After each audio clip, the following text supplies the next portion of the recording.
Привет, доброго дня. Пока я ходил по гостям, снимал чужие аквариумы, сам остался без своего морского аквариума. Живности кораллы уже в новых своих домах, дай бог будут радовать своих хозяев. Аквариум где-то едет между Одессой и пунктом назначения. Как всегда, я ничего не снимал, было не до этого, уж выбачайте. Но, несмотря на эти грустные обстоятельства, я все равно остался с аквариумом. Этот миник я приобрел бэушный, сам аквариум с задним сампом, пенник, помпа возврата, помпа течения, такая вот супер модная подставочка в стиле лофт. Итак, этот симпатичный аквариум имеет габариты 40 высотой, 40 вот так шириной и 50 в глубину. То есть сам дисплей 40 на 40 кубик и плюс еще вот тот небольшой красивый самп. Светильник Гидра. Светильник я оставил с прошлого своего аквариума. Гидра 32 и нога от светильника Джибао. Да, я немножко приколхозил сам светильник. Сейчас покажу как. Вот смотрите, крепление немножко по-другому рассчитано, но я как-то вышел из ситуации.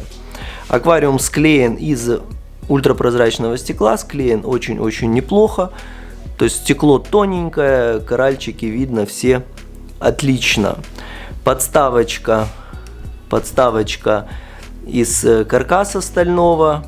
Скажем, есть плюс, очень легко, но минус, некуда спрятать провода, вот это все, оно как-то, я постарался его как-то причесать и стяжечками как-то прикрутить, но все равно можно было как бы получше. Тут надо дорабатывать, наверное. Но в целом мне очень-очень нравится. То есть аквариум выглядит легко.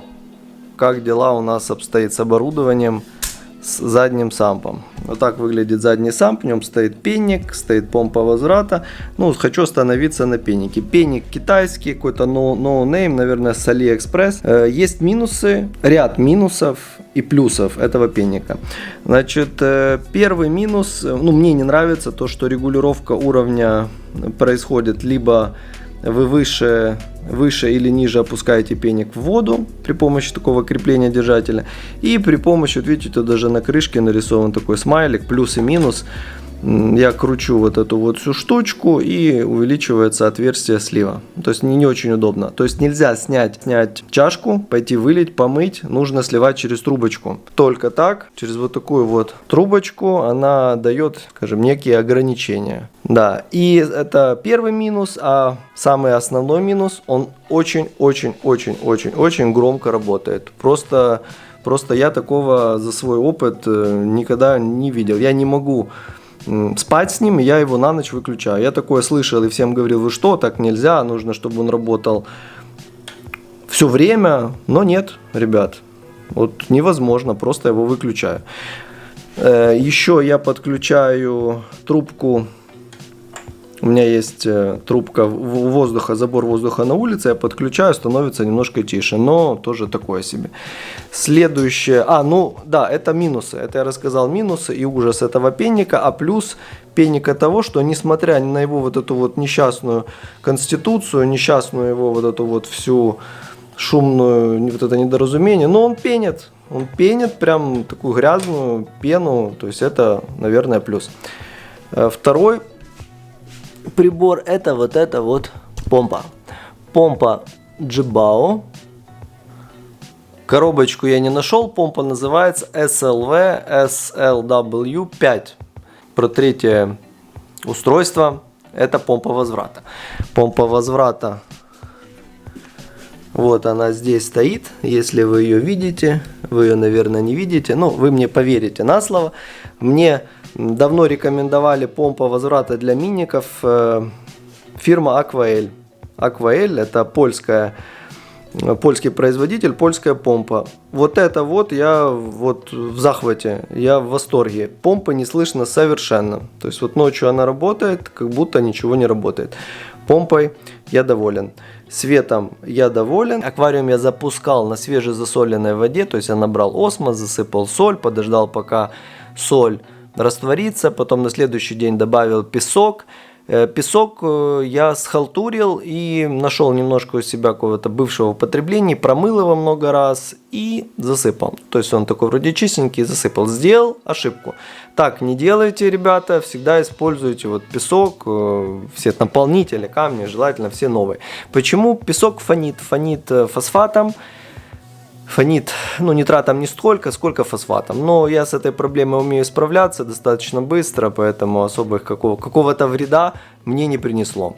Был налет, какой только можно, вот налет был на песке. Значит, как я с этим боролся? Боролся следующим образом. То все эти обрастания были до того момента, пока я в аквариум не добавил бионаполнитель. Бионаполнитель я добавлял двух типов Сипаракс и добавлял Макспект шары. То есть то, что было с прошлого аквариума. То есть я их перемыл и добавил. Добавил я много раз больше, чем рекомендуют, ну, чем все рекомендуют производители, хоббисты. Так, вот смотрите, Сипаракс. Вот видите, конечно, света нету. Сейчас попробую как-то снять. Вот отдел, тот, в который попадает вода, сливается. Вот он полностью с самого верха и до самого низа полностью забит сипараксом в таком вот мешочке. И вода стекает через переливную решетку, он льется на синтепон. Синтепон я меняю несколько раз в неделю. Не каждый день, но раза 2-3 в неделю точно. Водичка чистая, конечно, это большой плюс, когда у вас есть возможность менять. То есть механическая чистка — это круто. И второй отсек — это где пенник, и после него забито вот такими шарами. То есть здесь, наверное, 2 упаковки. Ну, наверное, 2 килограмма точно есть. То есть они рекомендуют этот объем чуть ли не на 2 или на 4 тонны воды. То есть я еще добавлю сюда, у меня еще немножко есть. После того, как я добавил такое количество бионаполнителя, налил бактерии я лил нескольких производителей. У меня были API Start и были у меня Brightwell, какие-то бактерии Brightwell. Я где-то баночку уже выкинул, вылил. Вот я налил, и буквально за несколько дней все успокоилось, песочек стал белый. Я его ворушу, шевелю им, но не так часто, как мог бы. Скажем, песочек белый, стеночки чистые, при том, что и фосфат, и нитрат в аквариуме есть. Также я немножко добавляю карбона, источник углерода, для того, чтобы развивались бактерии и тем самым выедали излишки фосфата, нитрата. То есть в данный момент у меня в аквариуме где-то фосфат около 0,12, нитрат около 10-15. По живности я оставил 2 креветку кровавую Дибелиус и креветку очень красивого и модного боксера. Но его пока где-то не видно, он прячется, потом чуть позже поснимаю. Еще десяток есть улиток турбо, которые благополучно ползают. Надеюсь, что что-то чистят. И выскажу свою рекомендацию насчет креветок. Вот в таких маленьких аквариумах я бы не рекомендовал. Почему? Потому что креветка сидит, вот если она сегодня сидит в каких-то зонтах, то эти зонты будут целый день закрыты. То есть она беспокоит кораллы. Креветки могут беспокоить кораллы. То есть нужно понимать, какие у вас кораллы и какие креветки. Рыбка у меня одна рыбка-клоун, которая выжила после тяжелой зимы. Самочка Frostbite. Наверное, заведу, дай бог, еще самца. И будет 2 рыбки. Креветок я отдам.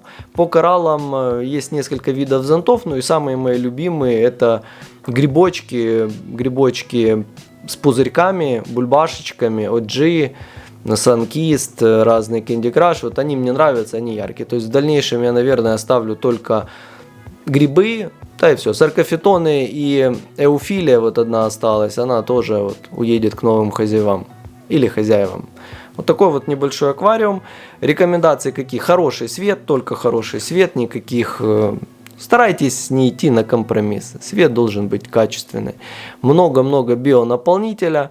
В любом случае мониторинг параметров, хотя бы карбонатка, фосфат, нитрат. И красивые кораллы. Садите те кораллы, которые вам нравятся. Далі буде. Пока, ребята. Доброго всем здоровья.